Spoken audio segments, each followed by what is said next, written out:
Okay. So what I'm thinking with Dick Grayson being introduced into either the DCU or just Matt Reeves' Batman universe. Just a little preface: Nightwing is probably in my top three of favorite comic book characters ever. So I want him handled correctly, especially the only time he's ever been in live action is the Titans TV show, which is pretty good in my opinion, and then Batman and Robin, where he's more of Nightwing than he is Robin.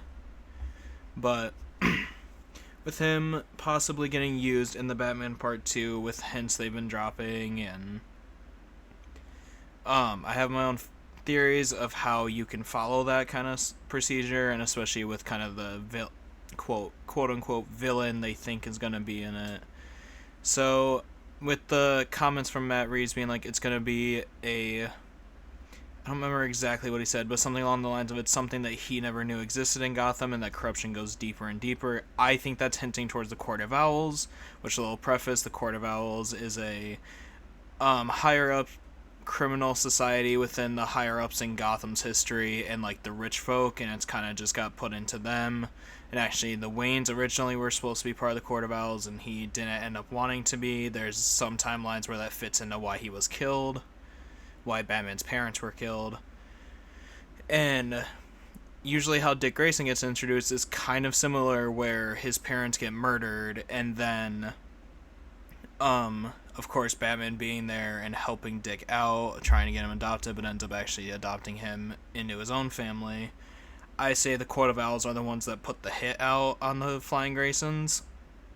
As in the Court of Owls storyline, actually, Dick was supposed to be a Talon. And what that means is like the main assassins the Court of Owls uses to take down their targets, including Batman, Robin, whatever. He was actually supposed to be a Talon, and it's shown in this comic panel. I actually put it up. It's shown when Bruce punches him, and it reveals a gold tooth, like back here, that pops out and has the Court of Owls emblem on it, and it shows that that means Dick was supposed to be a Talon at some point. And so I say they sent out a hit on him. You can solve Killer Croc and his gang do it just by including in the flood and stuff, like show Croc already being known to Batman and that kind of stuff. You can solve him actually doing the kill, and that way you can do it with Croc still being the one that actually does it instead of having a Talon just come in and do it. But I'm also thinking that Hush can be a villain in this, just easily showing Tommy Elliott's a little backstory, his history with Bruce, being best friends in like college, or not college, but like school and stuff growing up. And you can do a little backstory here and there with him, kind of just throwing in little tidbits of like, spoiler alert about who Hush is as a character. He tried to get his parents both killed so that he got his deserved fortune from them, and Thomas Wayne was actually the one to save Hush's mother.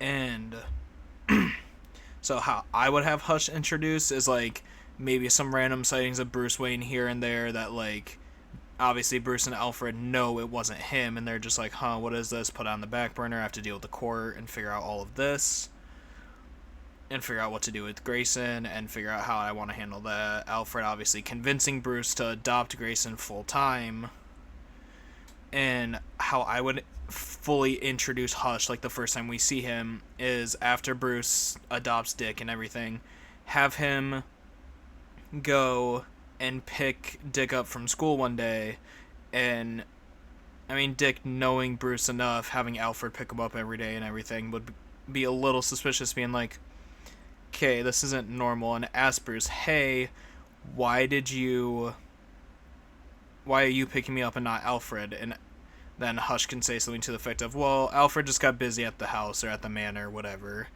And I would assume, being Batman, he puts some kind of tracking device either in Dick's bag or like on his clothes or something like that. And you can kind of see Dick sort of building that detectiveness and being like, something seems off here. And either you can do the tracking thing where he puts something on Dick where he can actually follow him and know where he is, or you can have it be a thing where Dick like calls Bruce on his phone secretly or something and just has him listen in. And so that way Batman can also find Hush's hideout, and this also kind of helps slowly show Dick going into the detectiveness, especially of kind of becoming Robin and being like, something seems off, and it shows Batman that there's something else here with Grayson, that he's a very smart kid and knows what he's doing. And a big thing that helps with Hush getting out there is that we see in the Batman Part 1, Bruce is not going out and being Bruce. He's having everyone come to the manor, meet him. He doesn't even try to meet with the board of directors or anything, so there can be issues with Wayne Enterprise and stuff like that. Which obviously, like I said, Batman is already paying attention to. And also, since we're doing it this way with the Court of Owls and everything, I would almost, because of how they want to keep the Talons, they always kind of keep them frozen until they want to use them. So that way, a lot of people are also theorizing that Mr. Freeze becomes a villain in this, and I say how he gets roped in is because Freeze is never much of just a straight up villain. He's always kind of a pathetic villain where you can kind of feel for him and sort of understand why he's doing the things he's doing. That way you can have the Court of Owls steal Nora and try and use what Freeze used to freeze her, like the cryogenics studies, and try and use that to figure out, okay, how can we keep the Talons preserved? Like, how has he kept his wife preserved for so long without anything happening? And so that's how Freeze can be first introduced, whether that's Batman finding Nora and just being like, that's weird, I'll take a sample, investigate it later, let me finish up with the court. Or if even they do like an end credit scene or towards the end of the movie where Freeze breaks into where they're holding Nora, and whether Batman, I would say Batman not be there during that, and then have Freeze introduced and like be this big bad villain and comes out trying to get Nora back. And I would say if you do it to where Batman isn't there and it's like an end credits sort of thing with Freeze, you can then have, obviously, like throughout the movie after the whole Hush thing, you have little hints get dropped that Batman is debating recruiting Dick and helping him. There's some sequences where he's showing where Dick has a bully and Batman shows him kind of how to fight and stuff like that, teaches him about detective work, all that kind of stuff. And I would say then at that point when Freeze breaks in, you have Batman, you see the Batmobile speeding towards the scene, like going through the streets of Gotham, and then at some point you see them, you just see the rooftops and you see a figure jump over a rooftop, like a silhouette kind of thing, and then you see Batman jump over with the silhouette as well, and you just kind of see with the first one a smaller person with a cape, and then obviously you see Batman behind him or in front of him, whatever. Then you're going and Freeze pops in stealing, you hear like breaking through the ceiling or through doors, however. You see Batman pop in, but you also see Dick Grayson Robin come in. And then I would say have him do kind of like a gymnastics, kind of circus-esque move to come, like introduce himself, like a backflip, like something super athletic that shows that he's had acrobatic training, and that can be the first showing of obviously Dick is Robin. And then with that also, it kind of goes into a thing I've been thinking, because there's a lot of rumors if Pattinson is going to be the Batman in the DCU or not, and then if he is, there's a lot of theories that the Batman movies, like Matt Reeves, because James Gunn has already announced the Brotherhood movie, which is Dick Grayson and Jason Todd showing their time as Robin and then their time after. So in that timeline, when Dick is introduced, he's already Nightwing. And so I say with that, you have the Matt Reeves movies, whether it be a trilogy or just these two, whatever they end up doing, have that be the prequel kind of, because Batman already kind of exists in this DCU world. And then that helps bring him in without having to do the origin, having to do so much extra build-up. You can have this kind of creature commando silhouette kind of stuff keep popping up randomly. And then that Brotherhood movie also helps establish Batman and Dick being together. You get to see that little relationship between them. But then if they are going to do a third Reeves movie, I would say, and that third one, have Grayson be gone for the whole movie. Kind of have him either be, I would say have him be with the Titans, but obviously getting closer and closer to that blow up between the two where he leaves and becomes Nightwing. But I would say during that, have him be in the Teen Titans, And then,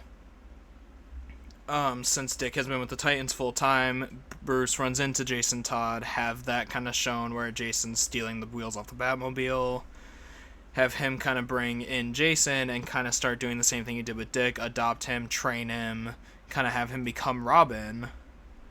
But then, obviously, Dick sees that, gets jealous, says, hey, what are we doing?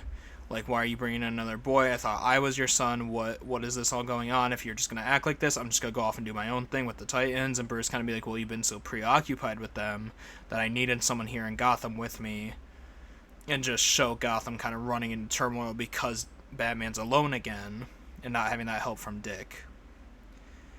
And then with Jason getting introduced, you get to see, I would say, with the whole Dick blow up thing happening, I would say start showing Jason's recklessness, and that can be in the Brotherhood movie as well.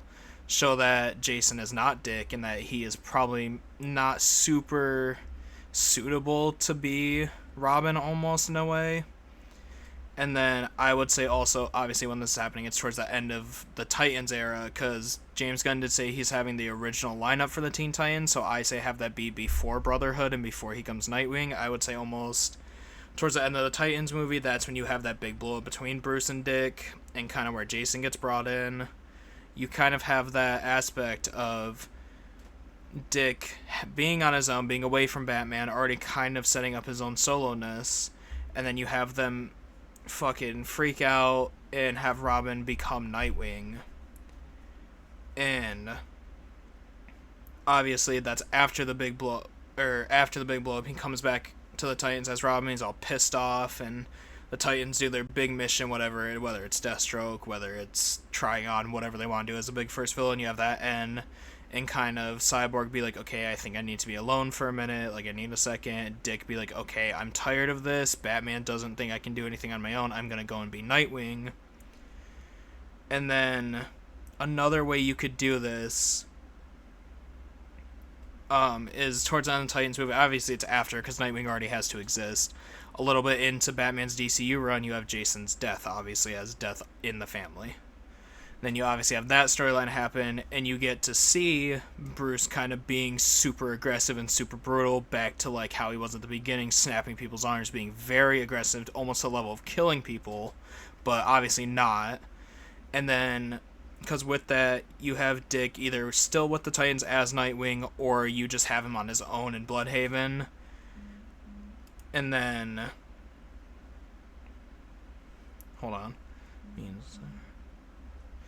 because with the Titans you have that classic lineup that he said, which most people are going to assume is Starfire, Cyborg, Beast Boy, Robin, Raven. And then, but there's also a thing of, I've noticed this with movies, they say stuff that can be technically taken two ways. Like, classic lineup for the Titans is technically Wonder Girl, Kid Flash, Robin. Technically that's who the first one was in the comics, but obviously more people think the classic is Cyborg, Beast Boy, Starfire, Raven, Robin. But you do kind of that, and then obviously once Jason dies, you kind of see Batman progressively getting worse and worse. You can do the Under the Red Hood story, but I would say before, you gonna have to do Under the Red Hood after Tim Drake would be introduced. So I think when Dick leaves the Titans, Tim will eventually come in and be the Robin for the Titans, and kind of, because Nightwing needs to be on his own, whatever, have Tim come in and be that Robin with the Titans for a little bit. Honestly, in a little bit, Cyborg can go to the Justice League or do whatever he wants to. You know, you still keep Starfire, Raven, Beast Boy, and then you can bring in people like Blue Beetle or Tim as Robin. And then you obviously do the whole arc with Tim coming in, finding out Batman is Bruce Wayne, and that Batman is getting more aggressive because he lost Jason, and going to Dick and being like, hey, I know you're Robin, I think you need to come back as Robin, and I think you need to show yourself kind of being Robin again, because Bruce can't do this on his own. He's getting too aggressive, he's being too evil, you need to go back and be Batman. Obviously Dick being like, I will go back, but I will never be Robin again. I won't let anyone else be my boss. And the only thing with this whole run is this puts Batman into 10-ish years in. Because in the Batman, it's basically year 2. We get year 2 Batman, but then you have Dick come in about year 3. I would say leave about year 5 or 6, so he has that few years. Kind of Jason comes in, kind of when Dick leaves, like 5 or 6, go on till like 7 or 8, and then Tim come in about year 10. Because you need that time for Batman to be aggressive and to be noticeable. And then you have that work. And then the Titans would obviously be active during all this, just whether he shows that or not kind of depends on what he wants to do with it. And then you kind of get to see all 3 of the Robins because he's already stated he wants to start with Damian Wayne Robin. That way you get Dick's time in as Robin. Jason, you don't really get as much of it, so I feel like Jason is more the focus during Brotherhood, at least for his time as Robin. Show Dick kind of more as Nightwing during that. And then you can kind of have the blow up be the point where, okay, Jason goes off on his own, like have Dick blow up, not be in contact with everyone. A year or 2 later, obviously, because I put it like 3-ish years with Bruce and Jason, you put Jason's death towards the end of that, and that's when Tim starts getting introduced, and you see Dick has already been Nightwing for a while but can't work as Robin because he can't have Bruce thinking he's his boss. Dick needs to be on his own.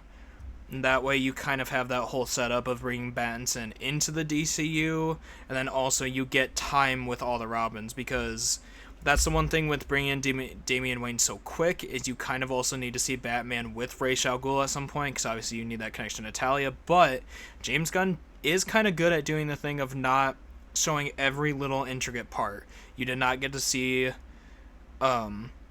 Superman get here. You didn't see him really grow up, discovering his powers. He's already kind of been active. I kind of think that's the easiest way to do Batman, especially if you're going to bring in Pattinson. You have those Reeves movies be the introduction to him and kind of be the early years with him, and then you kind of jump to, I would say, because of how they want to start with Damian, you kind of have to jump to that Brotherhood movie and that Teen Titans Classic lineup be a little earlier than that Brotherhood movie, and then the next time Teen Titans show up is with Tim as their Robin. That way you get all 3 Robins. You have Red Hood. Obviously the Under the Red Hood story has to happen before Tim comes in, because Tim isn't there, so you have to have that happen maybe towards the later end of that year, because Dick does kind of come back for that. And then you have that story happen, or honestly you can do that when Tim is with almost do that when Tim is with the Titans, and that's why Dick comes back to help Bruce. That way you have that part at least, and then you can have Tim with the Titans, then you can have Damian come in and be Robin, and you can almost just have Tim immediately be Red Robin without the whole having to find Bruce and stuff story. I don't know, that's kind of my take on it, because I feel like you need all 3 of the Robins to be shown as Robin, but I think Jason, and I feel like Jason needs the least time as Robin, because you kind of understand how he was as Robin. He was very aggressive and stuff like that, reckless. You kind of more need to see Batman after Jason's death and how that affects him. But then you do need to see Dick as Robin, because you need to see that progression in Batman's psyche and mindset while fighting crime. And you kind of need to see that aspect of Batman getting more used to working with people. And at some point in there, you obviously introduce Batgirl / Oracle and that kind of stuff. You get more of Alfred, all their relationships, the Bat family slowly start to form. But I feel like we need Tim in the DCU. I feel like starting off with Damian's a little hard, just because you're starting so far deep into Batman's career. You never get time with the others, but that Brotherhood movie brings in Dick's time as Robin, Jason's time as Robin. This also gets to show a lot of Dick as Robin. Then you get Tim for a little bit, which is Tim is my favorite specific Robin, so I want him a lot. But Dick is my favorite character that was a Robin, but specifically as Robin, Tim is my favorite because he is the best Robin. But if you want Damian to start out, you have to have Tim kind of be with the Titans, or with like a Young Justice team would actually work too. Kind of have Tim be there, but not be specifically Robin, kind of be Red Robin, more so in his career than he is Robin. But I know that was a lot to follow and a lot to kind of keep track of. It's just, I wanted to get this video out. I've had this theory for so long, ever since it was kind of teased who the villain of the Batman Part 2 is, and kind of the tease of Dick Grayson coming in. I kind of had this thought for a while now. I've just been like fine-tuning it here and there, including it into the DCU now that we've seen Superman. And yeah, that's kind of it, but that's my theory on what's going to happen. Honestly, I fully trust the hands of James Gunn and Matt Reeves with Batman. Right now, I am fully all in whatever they decide to do with the Robins and all of them. The only thing I ask is Tim Drake needs to be highlighted as Robin for part of it. Jason's getting his in Brotherhood, so is Nightwing. Damian's going to be the main Robin. We need Tim. We need Tim doing something. He gets so much hate, but we need him doing something. But as that stands, that's kind of it for my theories with Batman for the DCU. And I hope to do kind of this more stuff the more we get into the DCU, the farther we get, kind of talking about what I think is going to happen. But there's that. Look out for South Park is going to continue being uploaded. Force Unleashed is going to keep being uploaded. I have an Arkham video in the works, and then I have that weekly video that I posted in my updates. Go ahead and go check out that I posted earlier. But thank you for watching. I hope to continue the support. I hope you guys are actually interested in this kind of formatted video.